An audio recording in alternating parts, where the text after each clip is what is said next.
can't buy peace. And money can't allow you to hear God's voice. And money will not allow you to know for sure what's going to happen when you die before you die. There's hope and knowing. I like knowing better, but I was taught and so I take this course, and they teach me through mental exercises how to almost hypnotize myself, lower my brain waves. When I'm in this docile, non-combative type of state, they said, invite an imaginary friend into your head. And I did this. And they said, I know but listen, what did I know? You know, a famous rabbi said, if a blind man leads another blind man, won't they both fall into a ditch? You know, so, well, one day he gets really upset with me, and he walks up to me, and he says, Sid, do you know you're involved in spiritual adultery? And I said, no. Oh, Lonnie, how would you like someone to tell you that? No, I don't know that I'm involved in spiritual adultery. And he says, yeah. Take a look at the Torah in Deuteronomy 18th chapter. Read it for yourself. Well, now let me ask you a question.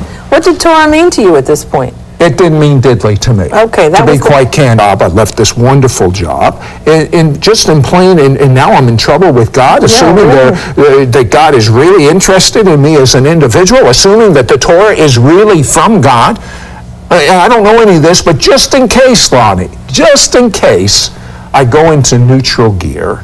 And I say, okay, I'm going to just read the Bible a little bit, find out more about my own Jewish scriptures. Who was God to you at this point?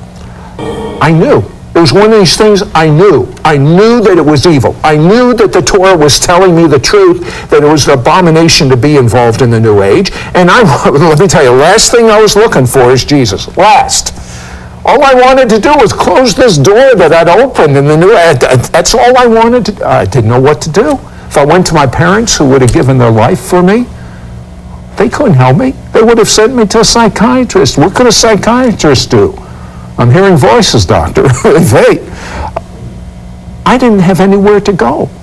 And so I called my wife. My wife, by the way, was raised Southern Baptist, became an agnostic in college with all the atheistic professors, and then converted to Orthodox Judaism when we got married. So as you might say, she was a Southern Baptist, agnostic, Orthodox Jew.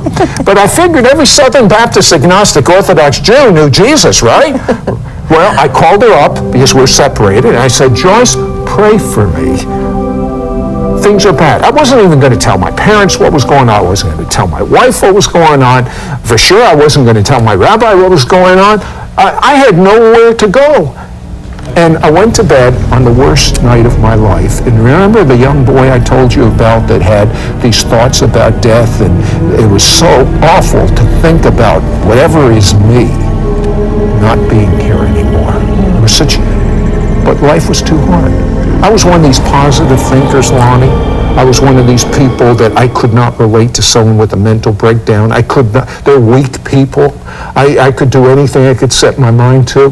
So I could accomplish it. Yeah, but every one of us is human. Back after this word. Don't go away. We'll be right back to It's Supernatural. We now return to It's Supernatural. Sid Roth here with Lonnie and Lane, two Jewish people that are madly in love with Jesus, Yeshua, the Jewish Messiah. When I was talking about the peace that I experienced, you made an interesting observation, Lonnie. It's never circumstantial. The peace of God is unlike anything that you can It doesn't obtain. matter what's going on in your life. It really doesn't. And it's not being an ostrich either, because when you're in that peace of God, you're in God's presence. And when you're in God's presence, who can come against you? What can come against you? Nothing can come against you. And by the way, remember that young man that was so afraid of death? Let me tell you something. This life is a blink of the eye compared to eternity that has no end. But I'm experiencing a little bit of that eternity in this life. So I have no fear of death. And when you have no fear of death, you have no fear of anything. Oh, I don't want to hurt. I would hurt just like anyone else, whether it's emotionally or whether it's physically. But I have such trust and faith in God. I'm never alone. For people who don't understand that, what does that mean? You're going to die one day. You're physically going to die, but you know that there's a whole destiny for you eternally. Yeah. To be with the Lord. And yeah, the Jewish prophet Daniel talks about it. Daniel says, those that are buried in the dust, some shall rise to everlasting life. That's eternity. Everlasting means it never ends. That's eternity. Some shall rise to everlasting life, and some to everlasting condemnation, meaning that whatever choice we make in this life, it affects us throughout all of eternity.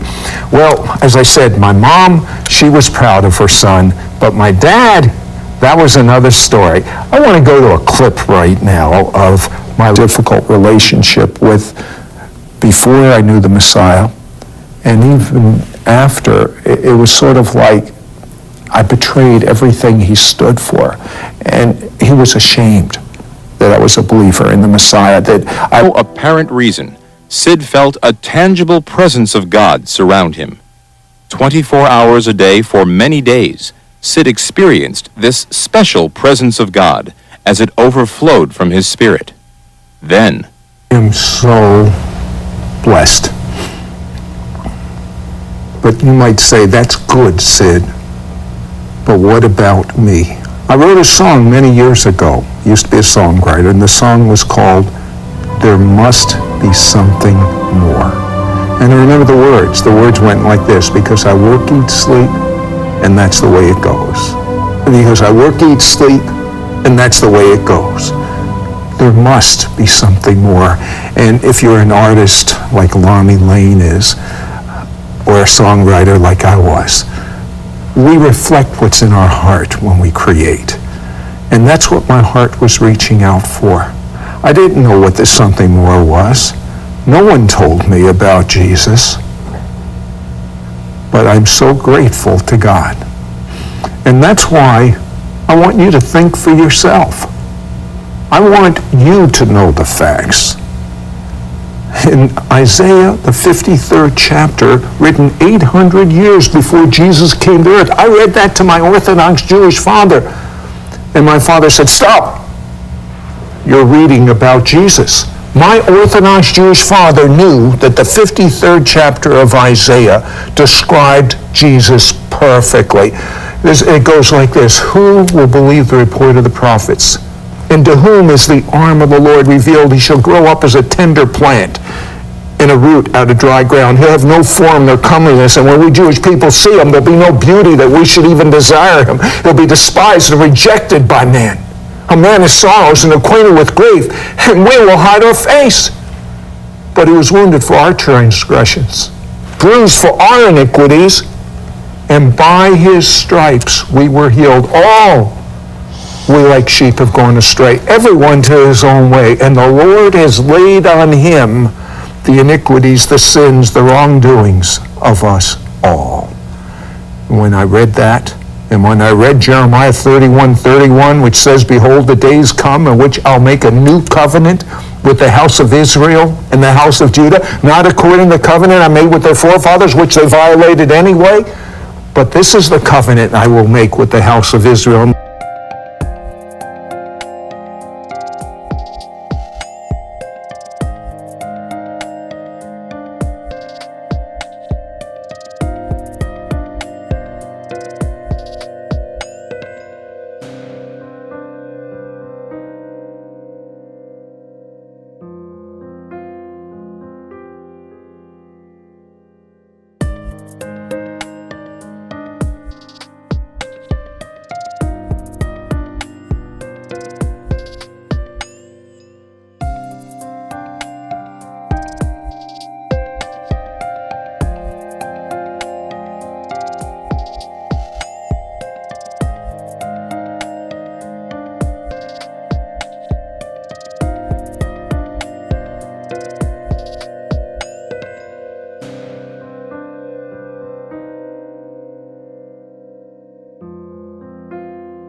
house of Judah, I, God, will remember their sins no more, and they will know me. I can tell you that as a Jewish man, I know God. Lonnie Lane can tell you as a Jewish woman, she knows God. That's right. I can tell you that 4 generations of Lonnie's Jewish family know God. I can tell you every member, my Jewish mother, my Jewish father, my Jewish sister, my Jewish brother-in-law, my Jewish wife, my Jewish daughter, every member of my immediate Jewish family knows that Jesus is the Messiah and knows God. The question I have for you,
is, do you know God? I have some good news. You don't have to be Jewish to believe in Jesus. It kind of helps, but you don't have to be Jewish to believe in Jesus. Think for yourself. Ask God to show you the truth. Ask the question. Ask God the question. Don't ask me